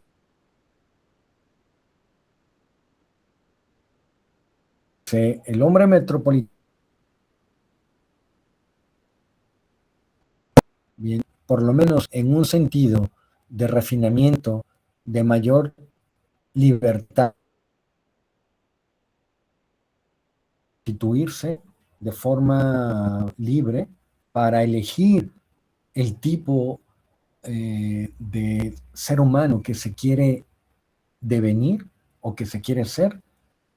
El hombre metropolitano tiene más libertad para ello. ¿Ven? El hombre metropolitano tiene más libertad porque el hombre de las poblaciones pequeñas, tribalizadas, ancladas a factores, digamos, de una temporalidad natural, por ejemplo, donde miden el tiempo en base a las estaciones, ¿no? Agrícolas. Es tiempo de sembrar, es tiempo de cosechar. ¿Ven? Ese ciclo natural que se rompe tiene un correlato positivo. ¿Por qué? Porque desde esta tesis de la autoperformancia puede devenir lo que él quiera, ¿ven? La actuación que él quiere interpretar, el rol que él... Para ponerlo de una manera muy esquemática, es como un videojuego. No sé si ustedes han jugado esos videojuegos como el Mario Bros. Tienes que elegir el tipo de coche, tienes que elegir tu avatar o tu personaje. Entonces, de esa misma manera, los hombres metropolitanos, o el hombre metropolitano, todo aquel que esté en una gran... para autoperformarse a sí mismo, para elegir. En cambio, en el pueblo chico, como así lo dice, está sujeto a la mezquindad y en los prejuicios de esa. Esto es bien interesante, jóvenes. Sumamente interesante. ¿Por qué? Porque lo que podemos ver es que Simmel no hace una ponderación negativa de la forma de vida metropolitana. O por lo menos en este punto rescata un elemento. Para aquellos que tengan una concepción más liberal, esto les va a fascinar. ¿Por qué? Porque lo que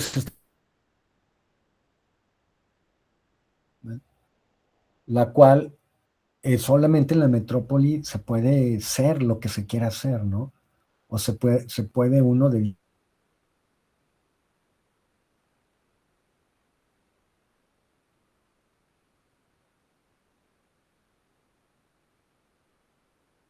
les decía, y por esto habla de que la realidad social es construida.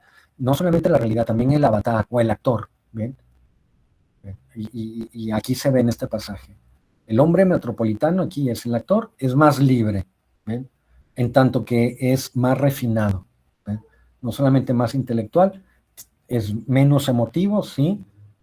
Es más insensible, ¿sí? Más exigente a nivel estético, claro, ¿ven? Pero eso no hay que verlo nada más de manera negativa, sino que su contraparte exige mayor necesidad de refinamiento, como lo dice allí, en el arte, en la ciencia, en todos los elementos siempre va a tener un carácter de mayor exigencia. Bien, otro punto importante, jóvenes, para ir avanzando, desglosando todo lo que George Simmel nos propone con este texto, tiene que ver con cómo entender un concepto que es muy tradicional en la sociología y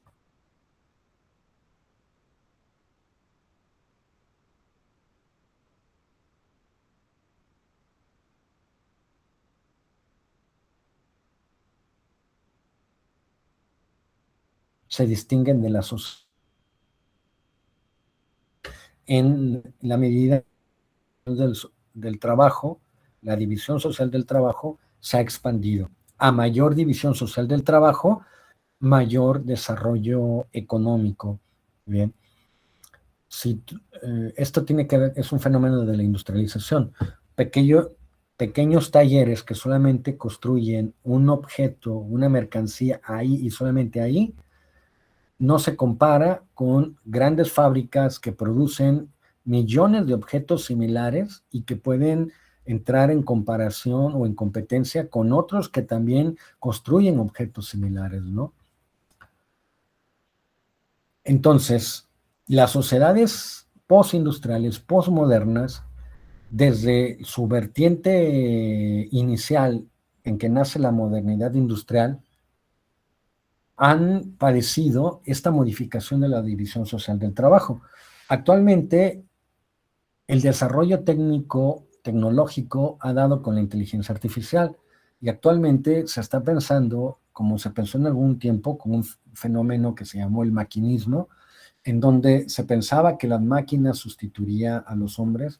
De esa misma manera, hoy en día se está pensando que la inteligencia artificial va a hacer muchas cosas que humanamente son necesarias ahorita, pero que después no lo serán. Y la inteligencia artificial ampliará las capacidades que tenían las propias personas, ¿no? Y la capacidad de producción será mayor, ¿no? Entonces, esa es la temática de la división social del trabajo que abre apertura Durkheim y que podemos ver retoma George Simmel. ¿Bien? Y lo señala así: las ciudades son ante todo sedes de la más alta división económica del trabajo. Al mismo tiempo, la concentración de individuos y su lucha por clientes obligan a la persona a especializarse en una función de la que no puede ser fácilmente desalojada por otra.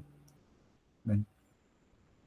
Resulta crucial el que la vida urbana haya transformado la lucha con la naturaleza por la supervivencia en una lucha entre seres humanos por la ganancia, la cual no es cedida por la naturaleza, sino por otros nombres.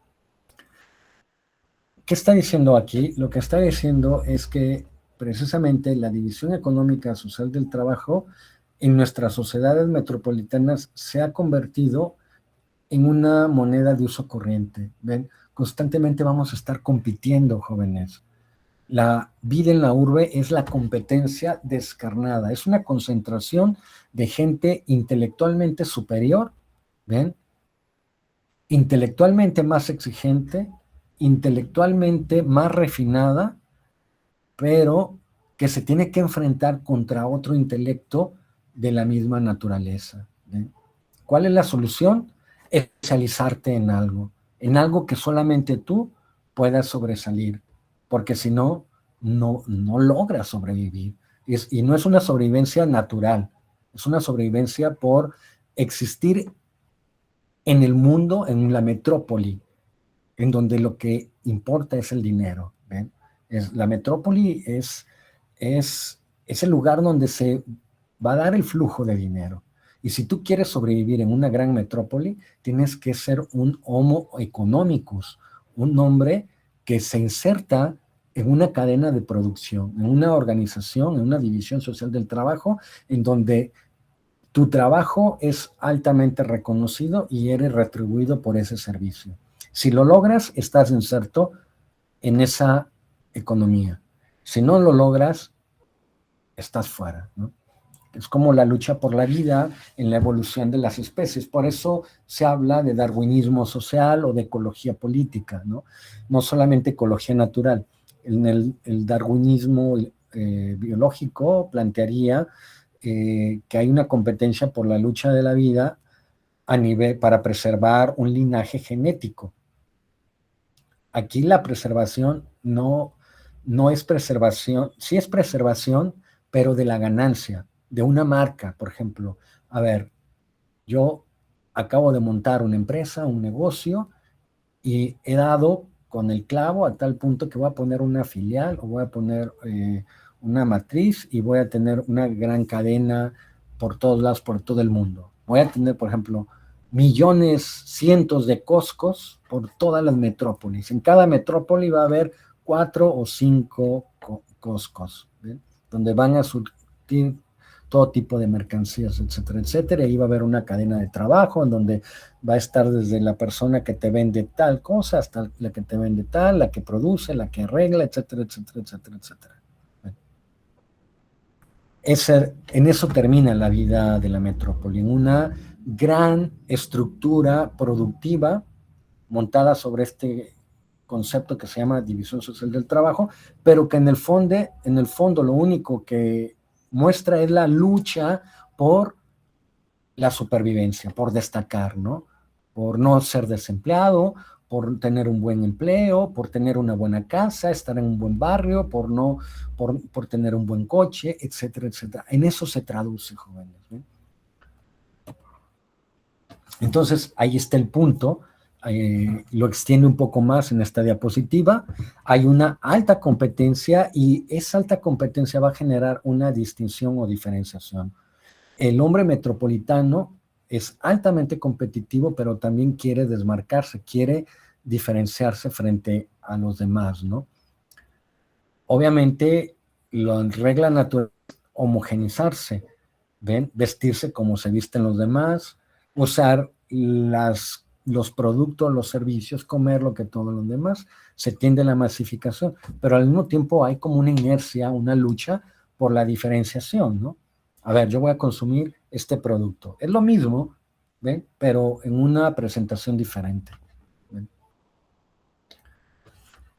Y esos ejemplos están en otros niveles. Vamos viendo qué dice el señor. Dice, a fin de encontrar una fuente de ingresos que todavía no esté agotada y una función que no pueda ser cambiada, es necesario especializarse en los servicios que uno otorga.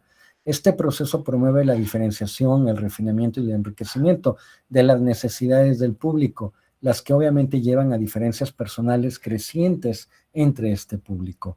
Todo esto conforma la transición a la individualización de los rasgos psíquicos y mentales que la ciudad ocasiona en proporción a su tamaño. Hasta ahí es una genialidad lo que dice. ¿Qué dice? ¿Ven?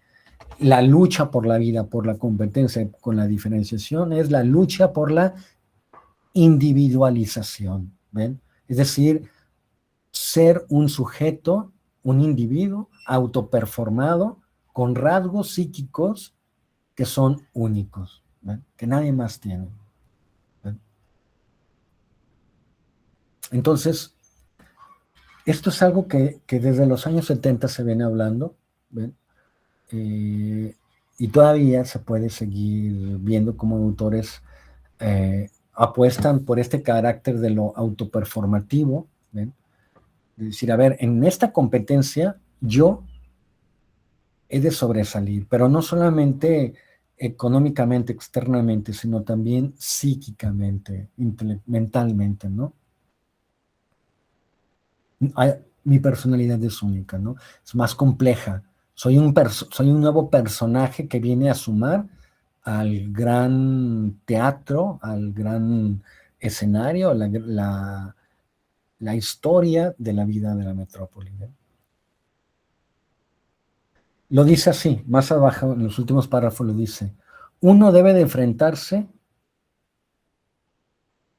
dice, hay toda una serie de causas obvias que fundamentan este proceso. En primer lugar, uno debe enfrentarse a la dificultad de reafirmar la personalidad propia dentro de las dimensiones de la vida metropolitana, en donde el aumento cuantitativo en importancia y el gasto en energía alcanzan sus límites. Uno aprovecha la diferenciación cualitativa a fin de atraer de alguna manera la atención del círculo social, manipulando su sensibilidad para con las diferencias. Es decir, buscamos ser únicos, jóvenes. En la vida de la metrópoli queremos desmarcarnos de la masificación, de la borregada, ¿ven? Para reafirmar nuestra propia personalidad. Y ello va a dar lugar a un fenómeno que también es súper interesante, que es la moda. ¿Ven? La moda significa, ¿ven?, ser extravagante, ¿ven?, tener manierismos, expresiones, caprichos que nadie más tiene y que solamente tú tienes porque necesitas distinguirte de la masa. ¿Ven? Entonces, la moda es un rasgo típico que vive el sujeto metropolitano que intenta desmarcarse de la masa, del fenómeno de masificación de las grandes urbes, y con ello lo que quiere afirmar es su personalidad auténtica. ¿Bien? Entonces, podemos concluir que estamos, lo voy a decir así, aunque suena muy determinista, estamos, o más bien existe una tendencia, una alta probabilidad a la extravagancia. ¿Ven? Cada vez seremos más y más extravagantes. ¿Ven? Me voy a poner aquí un tatuaje, me voy a poner aquí una marca, me voy a poner aquí un aretito, me voy a desmarcar de la masa, me voy a tratar de distinguir. Hoy me voy a vestir de tal personaje, luego me visto de otro, luego me visto de otro, etcétera, etcétera. En este sentido se acerca bastante a la teoría de la dramaturgia social de Goffman bajo este concepto de la fachada, ¿no? Nosotros seleccionamos nuestra fachada y cómo nos presentamos ante el mundo, ¿ven? Lo mismo pasa aquí con el fenómeno de la moda. Nosotros, nada más que le da otro matiz, como consecuencia de esa lucha descarnada por sobresalir, nos inventamos, nos ingeniamos algo que llame la atención. ¿Bien? Queremos ser el centro de atención, ¿bien?, porque queremos salvar el sentimiento de importancia, del ser uno mismo, del amor propio. ¿Bien? Eso es lo que dice Simmel. Es decir, nuevamente se vuelve a conjugar una alta intelectualización con una disminución de las emociones. Lo llamaré enanismo emocional. ¿Ven? Vivimos un enanismo emocional que busca ser reconocido frente a los otros. Mírenme, porque soy un enano emocional y quiero sobresalir por encima de todos, ¿ven? Por amor propio. Pero no es otra cosa más que parte de la psique, del aparato psíquico que está siendo que entra en esta lucha por la competencia descarnada, ¿no? De la vida de la metrópoli. Bien, jóvenes, pues déjenme, no sé si tengan algo, quiero cerrar, no cerrar, voy a cerrar, ya estamos por cerrar. Nos quedan 15 minutos formalmente de clase, como usualmente lo hemos llevado. Entonces, para no romper ese esquema, me voy a restringir a él. Solamente quiero volver una vez más con ustedes antes de cerrar, para ver cómo van. Bueno, ya somos menos, creo que hay 22, pero bueno, sigue siendo mayoría. Vamos a continuar. Y si alguien tiene alguna duda o algún comentario, lo puede hacer, ¿verdad? En esta última parte. Ya vamos a hacer el cierre.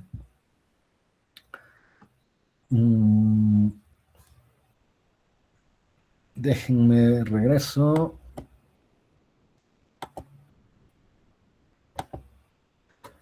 ¿Cómo termina el texto de Simmel? El texto de Simmel termina hablando de la cultura objetiva. Este es el último tema, el último apartado importante. ¿Qué vamos a entender por cultura objetiva? Lo dice así. El desarrollo de la cultura moderna se caracteriza por la preponderancia de lo que podremos denominar el espíritu objetivo sobre el espíritu subjetivo. Esto es, se incorpora una suma de espíritu en los distintos niveles, en el lenguaje, el derecho, la tecnología de la producción, el arte, la ciencia y los objetos mismos del ámbito doméstico. Bien. Ahí se empieza a materializar. ¿Ven? Hay una materialización que le llama espíritu objetivo. Estamos hablando de, lo dice, retomo, la inmensa cultura que durante los últimos 100 años ha estado incorporada en las cosas, en el conocimiento, en las instituciones, en los conforts, y si comparamos todo esto con el progreso cultural del individuo durante el mismo periodo, por lo menos entre los estratos más altos, se evidenciará una desproporción pavorosa. En efecto, en algunos puntos se notan retrocesos en la cultura del individuo en cuanto a espiritualidad, delicadeza e idealismo.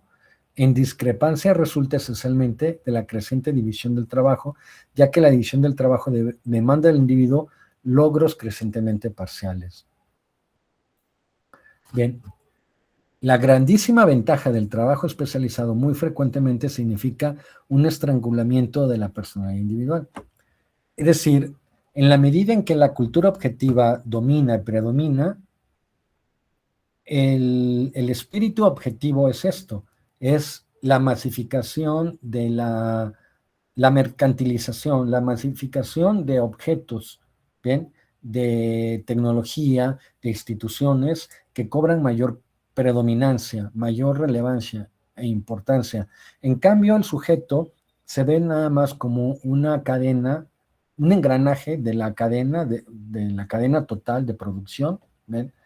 Y en este sentido empieza a perder valor, predominancia, ¿ven? Por eso la cultura, el espíritu subjetivo decae y lo que se eleva es el espíritu subjetivo.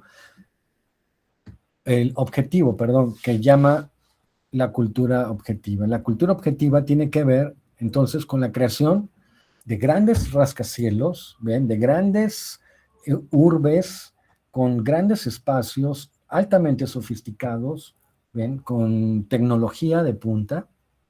Eso es la cultura objetiva.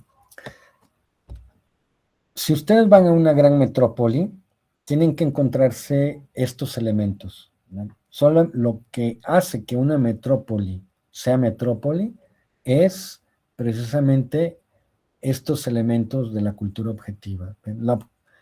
La materialización, repito, del confort, del desarrollo tecnológico, ¿ven? De una economía creciente, todo eso materializado en una gran, en un área material, en un espacio material visible, ¿no?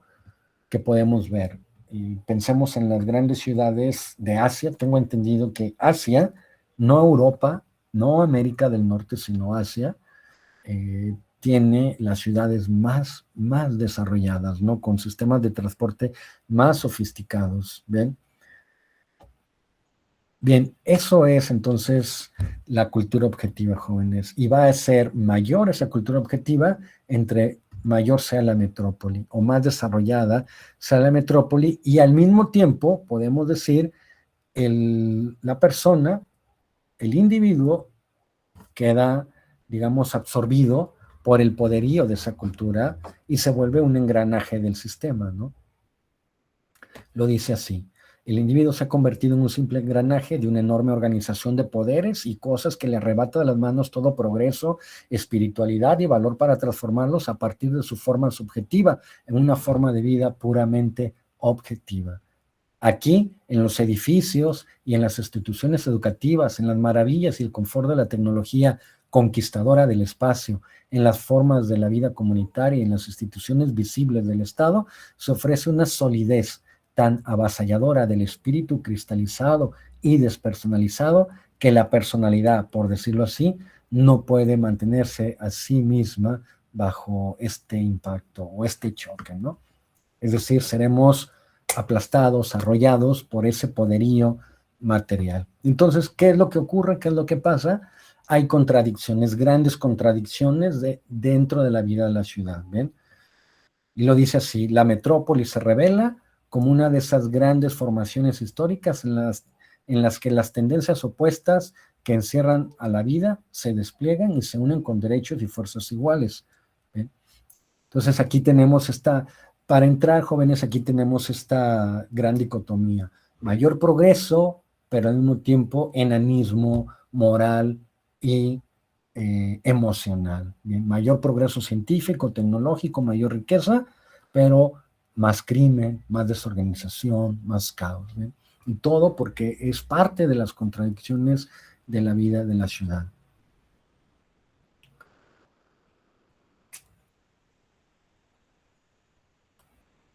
Entonces lo dice así, termino con esto. Sin embargo, en este proceso las corrientes de la vida trascienden de manera total la espera para la que resulta apropiado emitir un juicio. O sea, todavía está él con una actitud bastante mesurada porque está viendo cómo se da este primer proceso, esta primera ola modernizadora, ¿ven? Es la primera modernidad, insisto, por eso Simmel, aunque va a ser retomado en los años 70, ya dentro de del colapso de las grandes metrópolis, realmente su diagnóstico es sobre las metrópolis nacientes dentro de la primera modernidad. Luego dice: dado que tales fuerzas de la vida se han integrado tanto a las raíces como a la coronación de la totalidad de la vida histórica a la que nosotros, con nuestra existencia pasajera, lo dice, o sea, yo como individuo frente a una metrópoli que soy, pues tengo una existencia pasajera, ¿no? O sea, no se puede comparar. Luego dice: pertenecemos como una parte, como una célula, y finalmente dice: no es nuestra tarea acusar o perdonar, sino solo entender. Entonces, aquí está el concepto verstehen, comprender, ¿ven? No trata de explicar, ¿ven? No trata de explicar por qué surge la ciudad, porque esos elementos están de suyo en su análisis, en el desglose de su análisis, que es de carácter fenomenológico. Está haciendo el análisis de cómo el hombre se le presenta a su entorno, cómo lo recibe, cómo lo afecta, cómo hay una interacción simbólica del hombre, de la persona, de la gente, del actor, con su entorno, ¿bien? Cómo se da esa comunión.